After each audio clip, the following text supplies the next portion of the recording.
Okay, this is the video for Act 5 of Macbeth. So this is the last one in this series here. So just a reminder, though, as you're working through and listening to the lesson here, try to have your book out with you.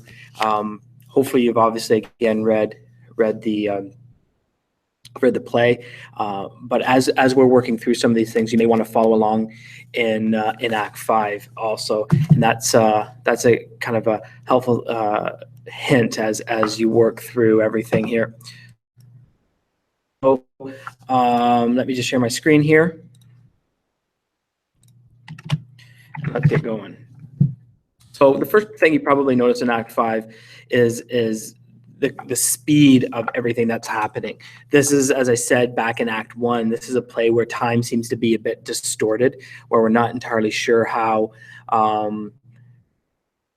and when everything is happening, if it's over a series of days, months, or whatnot. It's pretty blurry. At the end, we get a real emphasis on this because the scenes are switching very quickly. They're very short, and the settings also switch. So we're at battle, we're back to castles, we're bouncing around all over the place. So it's very important to kind of keep track in terms of what is happening when, all right?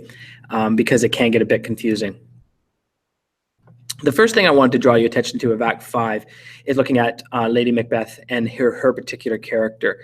I think in 5.1 is really her. This is her downfall in a sense. And this is the famous out damn spot, out I say line down here. What I want you to, after you view the clip here, is first thing is I want you to notice the imagery of sickness and disease in this particular scene, how it's infected, how it's the doctor and the gentlewoman comment on this with respect to Lady Macbeth. Then the last piece here is I really want you to take a look at the overall significance of this change, because there is one, to the play as a whole. Okay, and this will come back. Her downfall will come back a little bit later in the act, but I do really want you to draw attention to this as not just an observation, but what's the consequence of all of this happening within the play. And I think it has something to do with sickness and disease. And it could be indicating, perhaps you can argue this or not, that we are definitely headed towards some sort of resolution to the essential conflict of Macbeth's tyranny. The sickness motif again is continued. So yes, we saw this here, this idea of imagery and disease in 5.1, but as a motif, it's carried on in 5.2. What I want you to note here, very immediately here in 5.2 is look at how Malcolm is characterized as a sick country. This is a sickly wheel part. Note, please, the end of this, again, it's a very short scene, but note the natural imagery that's occurring here. So as I said here, as noted before, the idea of sickness and illness is a motif in the play, and we're seeing that again played out. Now contrast that to the sickness that's apparent in 5.1 with Lady Macbeth and the out damn spot lines, and then look at the references to manhood too. The whole line definitely has again a re-emphasis on the idea of manliness and of manhood as well, of what it means to be a man. So take a note of that and compare that to the other references that we've talked about already. Again, the last one is this idea of clothing, and in this scene as well in 5.2, you do have a clear reference to robes again, and to clothing here, hang loose about him, right? His title hangs loose about him like a giant's robe upon a dwarfish thief. What a powerful image in terms of, and looking at the characterization of Macbeth as a dwarf in giant's robes. Okay, that the title no longer fits him. He is that tyrant, right? What a wonderful contrast too. Down here. Continuing with that natural imagery again, right? So everything you can see is running into it's all happening really at the same time, in a sense, right? We have this sickness and illness. We have the natural imagery. We have clothing. Shakespeare's really bombarding us with everything in Act Five that we saw in pieces and parts in the other parts of the play. It's all really coming together here very well and very nicely in Act Five. So Act Four, in 5.4, Scene 4.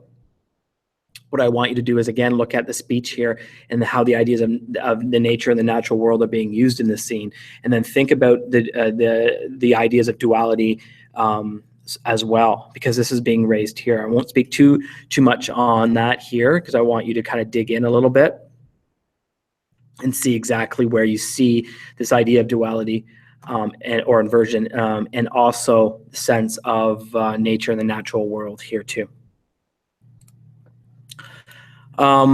With character, this is Macbeth's final soliloquy, tomorrow and tomorrow and tomorrow, in 5.5, lines 17 to 27. What we have here is something quite interesting. This is where it's revealed to Macbeth, and we have here Macbeth's response is, "She should have died hereafter. There would have been a time for such a word. Tomorrow and tomorrow and tomorrow creeps in this petty pace from day to day, to the last syllable of recorded time, and all our yesterdays have lighted fools the way to dusty death. Out, out, brief candle. Life's but a walking shadow, a poor player that struts and frets his hour upon the stage, and then is heard no more. It is a tale told by an idiot, full of sound and fury, signifying nothing." The question I have for you here, folks, is what's being revealed in the soliloquy here with respect to Macbeth's character. Note some wonderful imagery and symbolism with respect to the candle, but ask yourself, how is Macbeth's character changed here?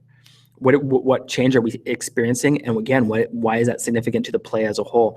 We are in the resolution, right? We're heading towards the ending, the conclusion of the play. How is this adding to that as well? Again, view the clip here. It's marvelously acted by Patrick Stewart. Then we have the death scene, the big battle scene and the death scene here. This is 5.8, 7 to 34, where you have Macbeth and Macduff finally face to face. Finally, revenge can be carried out, and you have the issues and ideas of honor, manliness, duty, and courage being again presented to the audience with great force, I would say, in a battle scene. These are subjects that have been continuously being presented to us throughout the play, and again, Act 5 brings that together. And what it really does here is presents them all at once. Just quickly coming back to this here too is take a look at how identity is being presented here. Identity is a key subject in the play. Here, I think you may have an understanding of Macbeth in a different way being presented to you. How does Macbeth even understand himself is an important question to ask. Coming back here too is what I would like you to do with 5.8, 7 to 34 is really compare it to 1.2, 8 to 45. This is the bloody captain speech, where the captain relates the heroic escapades of Macbeth on the battlefield. And I want you to compare that to this here, and perhaps see how some of that is now transferred onto Macduff. Macduff is what was the old Macbeth in a sense, and see if that is consistent and is correct, and do an evaluation for yourself. And here you have two wonderful clips of the death of Macbeth. Take a look at each one of them, done very differently. Again, the Patrick Stewart one, and then the 2015 clip here as well, in a very more, in a sense, I would say, traditional Scottish setting. Lastly, here is 5.9, 27 to 42, with really zeroing in on Malcolm's speech at the end of the play. Ask yourself, how is order being restored? Tragedy is about disorder. Tragedy is about chaos. Tragedy is about upheaval. And usually at the end of a tragedy, not always, King Lear's a bit different, Some element of restoration of order. How is that being demonstrated here? How has order been restored? And particularly, I want you to look at how Malcolm is really contrasting good and evil here. What does he emphasize? What does he really place emphasis on? When you read this final few lines of the play, what's he really putting emphasis on here? And what is he really, in a sense, contrasting to that which he's emphasizing? So again, it comes down to what's good in his speech. What is he emphasizing as good, or indicating what is good, and what's evil as well? Okay. Lastly, though, your focus question here is ultimately, because we finished the play, is what is the overall tragedy of Macbeth?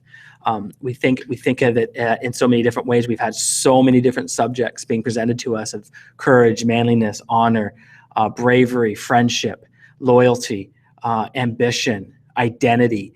What is the actual tragedy of the play? And in coming to an understanding of what that is, you're actually working towards a theme statement. Identity is a big one. So is ambition. So is manliness, in a sense, or manhood. What is the tragedy of Macbeth? What is sad about this? What makes this play tragic? And in answering that question, I think you'll be arriving to more of an understanding of exactly a theme statement, which you'll need for your culminating activity.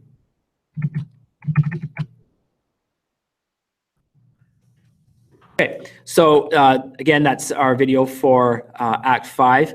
If you have any questions or concerns, please, again, email me through D2L or find me in the hall. And definitely we can talk about a little bit more of the finer points here as well.